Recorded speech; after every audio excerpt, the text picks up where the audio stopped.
ನಮಸ್ಕಾರ ಎಲ್ರಿಗೂ ಹೊಸ ವಿಡಿಯೋಗೆ. ಎಲ್ಲರೂ ಚೆನ್ನಾಗಿದ್ದೀರಾ ಅಂತ ಅಂದ್ಕೊಂಡಿದ್ದೀನಿ. ಇನ್ನೊಂದು ಹೊಸ ದೆವ್ವದ ಕಥೆಯೊಂದಿಗೆ ತಮಗೆಲ್ಲರಿಗೂ ಸ್ವಾಗತ.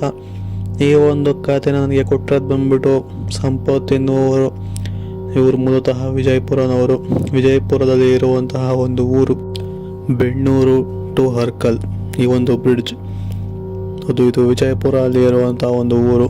ಅಂದರೆ ಎರಡು ಊರುಗಳ ಮಧ್ಯ ಒಂದು ನೀರು ಹರಿಯುವಂಥ ಸ್ಥಳ ಇದೆ. ಅಲ್ಲಿ ಒಂದು ಬ್ರಿಡ್ಜ್ನ ಕಟ್ಟಿದ್ದಾರೆ. ಅದೇ ಬೆನ್ನೂರು ಮತ್ತು ಹರ್ಕಲ್ ಇವೆರಡು ಊರಿನ ಮಧ್ಯೆ ಇರುವಂಥ ಒಂದು ಬ್ರಿಡ್ಜ್. ಈ ಒಂದು ಬ್ರಿಡ್ಜ್ನ ದಾಟಿ ಹೋಗುವಾಗ ಆದಂತಹ ಒಂದು ದೆವ್ವದ ಕಥೆಯನ್ನು ಇವರು ನಮಗೆ ತಿಳಿಸ್ಕೊಟ್ಟಿರೋವಂಥದ್ದು. ಅವ್ರು ನಮಗೆ ಯಾವ ಥರ ಹೇಳಿದರು ನಾನು ಕೂಡ ನಿಮಗೆ ಈ ಒಂದು ವಿಡಿಯೋಲಿ ಅದೇ ಥರ ಹೇಳ್ತಾ ಹೋಗ್ತೀನಿ.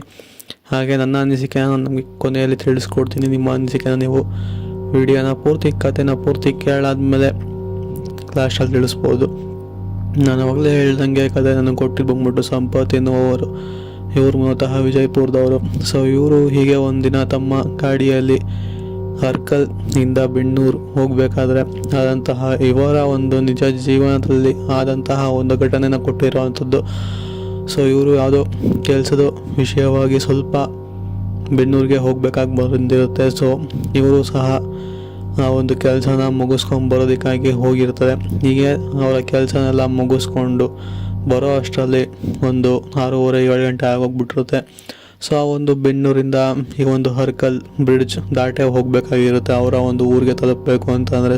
ಇವರು ಸಹ ಬ್ರಿಡ್ಜ್ನ ದಾಟೋಕ್ಕಿಂತ ಮುಂಚೆ ಒಂದು ಕಡೆ ಗಾಡಿನ ಸೈಡ್ಗೆ ಹಾಕಿ ಸ್ವಲ್ಪ ಗಾಡಿಗೆ ಪೆಟ್ರೋಲ್ನ ತುಂಬಿಸಿ ನಂತರ ಅವರು ಸಹ ಒಂದು ಕಡೆ ಸೈಡ್ಗೆ ಹಾಕಿ ಟೀ ಕುಡ್ಕೊಂಡು ಎಲ್ಲ ಕೆಲಸ ಎಲ್ಲ ಮುಗಿದಿದೆಯಲ್ಲ ಅಂತ ಹೇಳಿ ಟೀನ ಕುಡ್ಕೊಂಡು ಹೇಗಿದ್ರು ಸಂಜೆ 6:30 ಮೇಲೆ ಆಗಿದ್ದರಿಂದ ಹೊರಡಲಿಕ್ಕೆ ಪ್ರಯತ್ನ ಪಡ್ತಾರೆ. ಆ ಟೀ ಎಲ್ಲ ಕುಡ್ಕೊಂಡು ಸ್ವಲ್ಪ ಗಾಡಿಗೆ ಪೆಟ್ರೋಲ್ ತುಂಬಿಸಿ ಹೊರಡೋ ಅಷ್ಟರಲ್ಲಿ ಸಮಯ ಬಂದ್ಬಿಟ್ಟು ಒಂದು 7 ಕಾಲ ಆಗೋಗಿರುತ್ತೆ. ಹೀಗೆ ಕತ್ತಲೆ ಇರುವಂತಹ ಒಂದು ಬ್ರಿಡ್ಜು. ಆ ಕಡೆ ಇದ್ದೀರಾ ಅಂತಂದರೆ ಗೊತ್ತಿರುತ್ತೆ, ಕಾಮೆಂಟ್ಸ್ ಮಾಡ್ಬೋದು. ಹೀಗೆ ಆ ಒಂದು ಕತ್ತಲೆಯ ಬ್ರಿಡ್ಜ್ನಲ್ಲಿ ಇವರ ಒಂದು ಗಾಡಿಯ ಹೆಡ್ಲೈಟ್ ಏನಿರುತ್ತೆ ನೋಡಿ, ಅದೇ ಇವರಿಗೆ ಮೂಲ ಬೆಳಕು ಅಂತಲೇ ಹೇಳ್ಬೋದು. ಆ ಒಂದು ಬೆಳಕನ್ನ ಇಟ್ಕೊಂಡೇ ಅವರು ಆ ಒಂದು ಬ್ರಿಡ್ಜ್ನ ದಾಟಬೇಕಾಗಿತ್ತು. ಆ ಒಂದು ಬ್ರಿಡ್ಜಲ್ಲಿ ನಿಮಗೆ ಆ ಕಡೆ ಈ ಕಡೆ ಸಹ ಸೇಫ್ಟಿ ಸಿಗೋ ಅಂಥದ್ದೇನಿಲ್ಲ. ಜಸ್ಟ್ ಒಂದು ಬ್ರಿಡ್ಜ್, ನಾರ್ಮಲ್ ಬ್ರಿಡ್ಜ್ ಥರ, ಅಂದರೆ ಬರೀ ಒಂದು ರೋಡ್ ಹೋಗಿದೆ, ಅದ್ರ ಮಧ್ಯದಲ್ಲಿ ಅಲ್ಲಲ್ಲಿ ಮಾತ್ರ ಒಂದು ಚಿಕ್ಕ ಚಿಕ್ಕ ಕಟ್ಟೆಗಳ ರೀತಿಯಲ್ಲಿ ಅಲ್ಲಲ್ಲೊಂದು ಮಾತ್ರ ಬಿಟ್ಟಿರೋ ಅಂಥದ್ದು. ಹೀಗೆ ಆ ಒಂದು ಬ್ರಿಡ್ಜ್ನಲ್ಲಿ ಲೈಟ್ ಇಲ್ಲ. ಇಲ್ಲಿ ಆ ಕಡೆ ಈ ಕಡೆ ಕಟ್ಟೆಗಳು ಇಲ್ಲದಿರೋ ಕಾರಣ ಸುಮಾರು ಜನ ಅಲ್ಲಿ ಸಾವಿಗೆ ಶರಣಾಗಿರುವಂಥದ್ದು. ಯಾಕೆ ಅಂತ ಅಂದರೆ ಗಾಡಿಗಳನ್ನ ಓಡಿಸ್ಕೊಂಬರ್ಬೇಕಾದ್ರೆ ಸರಿಯಾಗಿ ಕಾಣೋದಿಲ್ಲ. ಅದು 2 ವೀಲರ್ಗಳಾಗಿರ್ಬೋದು ಅಥವಾ 4 ವೀಲರ್ಗಳಾಗಿರ್ಬೋದು. ತುಂಬಾ ಆಕ್ಸಿಡೆಂಟ್ಗಳಾಗಿ ತುಂಬ ಜನ ಅಲ್ಲಿ ಸಾವನ್ನಪ್ಪಿದ್ದಾರೆ ಅಂತಲೇ ಹೇಳ್ಬೋದು. ಈ ಕಾರಣದಿಂದ ಅದು ಒಂಥರ ಹಾಂಟೆಡ್ ಪ್ಲೇಸ್ ಆಗಿ ಉಳ್ಕೊಂಡಿರೋ ಅಂಥದ್ದು. ಇವರು ಸಹ ಆ ವಿಷಯ ಎಲ್ಲ ಗೊತ್ತಿದ್ರು ಕೂಡ, ಮನೇಲಿ ಹೇಳಿ ಕಳಿಸಿದ್ರು ಕೂಡ ಮನೆಗೆ ತಲುಪಲೇಬೇಕಾಗಿದ್ದ ಕಾರಣ ಹೊರಡ್ತಾರೆ. ಹೀಗೆ ಹೋಗಬೇಕಾದ್ರೆ ಬ್ರಿಡ್ಜು ಅಂತ ಏನು ದೊಡ್ಡ ಬ್ರಿಡ್ಜ್ ಅಲ್ಲ, ಸ್ವಲ್ಪ ಚಿಕ್ಕದು ಅಂತಲೇ ಹೇಳ್ಬೋದು. ತೀರಾ ಚಿಕ್ಕದು ಅಲ್ಲ, ಒಂದು ಮೀಡಿಯಮ್ ರೇಂಜ್ ಬ್ರಿಡ್ಜ್ ಅಂತಲೇ ಅಂದ್ಕೊಬೋದು. ಬ್ರಿಡ್ಜ್ನ ದಾಟಿ ಹೋಗಬೇಕಾದ್ರೆ ಸ್ಟಾರ್ಟಿಂಗ್ ಆಫ್ ದಿ ಬ್ರಿಡ್ಜ್ನಲ್ಲೇ ಇವ್ರಿಗೆ ಯಾರೋ ಒಂದು ಸಹಾಯ ಕೇಳೋ ರೀತಿ ಭಾಸವಾಗುತ್ತೆ. ಇವರು ಈ ಸಮಯದಲ್ಲಿ ಯಾರೋ ಸಹಾಯ ಕೇಳ್ತಾ ಇದ್ದಾರೆ, ಇರಲಿ ಬಿಡು ನನಗೂ ಸ್ವಲ್ಪ ಧೈರ್ಯ ಬಂದಂಗೆ ಆಗುತ್ತೆ ಅಂತ ಹೇಳಿ ಅವ್ರನ್ನ ಗಾಡಿ ಮೇಲೆ ಹತ್ತಿಸ್ಕೊಂಡು ಬ್ರಿಡ್ಜ್ನ ದಾಟೋದಕ್ಕೆ ಶುರು ಮಾಡ್ತಾರೆ. ಹೀಗೆ ಹೋಗ್ತಾ ಟೈಮ್ ಏನು 7:15-7:30 ಆಗಿರ್ಬೋದೇನೋ. ಹೀಗೆ ಹೋಗ್ತಾನೆ ಆ ಒಂದು ದಾರಿಗೆ ಏನಿದೆ ನೋಡಿ ಬ್ರಿಡ್ಜ್ನಲ್ಲಿ, ಅವರ ಗಾಡಿ ಸ್ವಲ್ಪ ಒಂದೇ ಕಡೆ ವಾಲಕ್ಕೆ ಪ್ರಯತ್ನ, ಅಥವಾ ಏನಂತೀರ ಒಂದೇ ಕಡೆ ವಾಲಕ್ಕೆ ಅಂತಲೇ ಹೇಳ್ಬೋದು. ಒಂದೇ ಕಡೆ ಏನಕ್ಕೆ ಈ ಥರ ವಾಲ್ತಿದೆ, ಗಾಡಿ ಚೆನ್ನಾಗೇ ಬಂತಲ್ಲ, ಎಷ್ಟು ದೂರ ಇದ್ದಕ್ಕಿದಂಗೆ ಏನಾಯಿತು, ಟೈರಲ್ಲಿ ಬ್ಲೋ ಕಮ್ಮಿ ಆಯಿತಾ ಅಂತ ಹೇಳಿ ಗಾಡಿನ ಇಳಿದು ಹಿಂದೆಗಡೆ ಕೂತಿರೋದನ್ನ ಇಳಿಸಿ ಸಹ ನೋಡ್ತಾರೆ.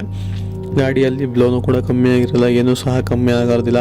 ಬಟ್ ಆದರೂ ಕೂಡ ಮತ್ತೆ ಗಾಡಿನ ಸ್ಟಾರ್ಟ್ ಮಾಡಿಕೊಂಡು ಹಿಂದೆಗಡೆ ಮತ್ತೆ ಆ ವ್ಯಕ್ತಿನ ಕೂರಿಸ್ಕೊಂಡು ಹೊರಡ್ತಾರೆ.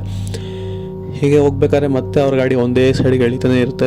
ಏನಕ್ಕೆ ಈ ಥರ ಎಳಿತೀನಿ ಅಂತ ಗೊತ್ತಾಗ್ದಲೆ ಹೇಗೋ ಒಂದು ಮ್ಯಾನೇಜ್ ಮಾಡಿಕೊಂಡು ಆ ಒಂದು ಬ್ರಿಡ್ಜ್ನ ದಾಟಿ ಆಚೆ ಬರ್ತಾರೆ. ಆ ಒಂದು ಗಾಡಿ ಲೆಫ್ಟ್ಗೆ ಎಳಿತಾನೆ ಇತ್ತು ಅಂತಲೇ ಹೇಳ್ಬೋದು.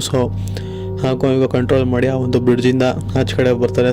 ಬಂದ ಮೇಲೆ ಅವ್ರಿಗೆ ಸಿಗೋವಂಥ ಊರೇ ಒಂದು ಹರ್ಕಲ್ ಎಂಬುವಂಥ ಊರು. ಹೌದು, ಈ ಒಂದು ಊರಿಗೆ ಒಳಗಡೆ ಹೋಗಬೇಕಾದ್ರೆ ಆ ಒಂದು ವ್ಯಕ್ತಿ ಅಲ್ಲೇ ಇಳ್ಕೊಂಡ್ಬಿಡ್ತಾರೆ. ಯಾರು ಆ ಡ್ರಾಪ್ ಕೇಳಿದ್ರಲ್ಲ ಆ ಬ್ರಿಡ್ಜ್ನ ದಾಟೋದಕ್ಕಾಗಿ. ಅವರು ಆ ಒಂದು ಬ್ರಿಡ್ಜ್ ದಾಟಿದ ತಕ್ಷಣ ಕೆಳಗೆ ಇಳ್ಕೊಂಡು, ಸರಿ ನನಗೆ ಸಹಾಯ ಮಾಡಿದ್ದಕ್ಕೆ ತುಂಬ ಧನ್ಯವಾದ ಅಂತ ಒಂಥರ ವಿಚಿತ್ರ ಧ್ವನಿಯಲ್ಲಿ ಗದರದ ರೀತಿಯಲ್ಲಿ ಹೇಳ್ತಾರೆ.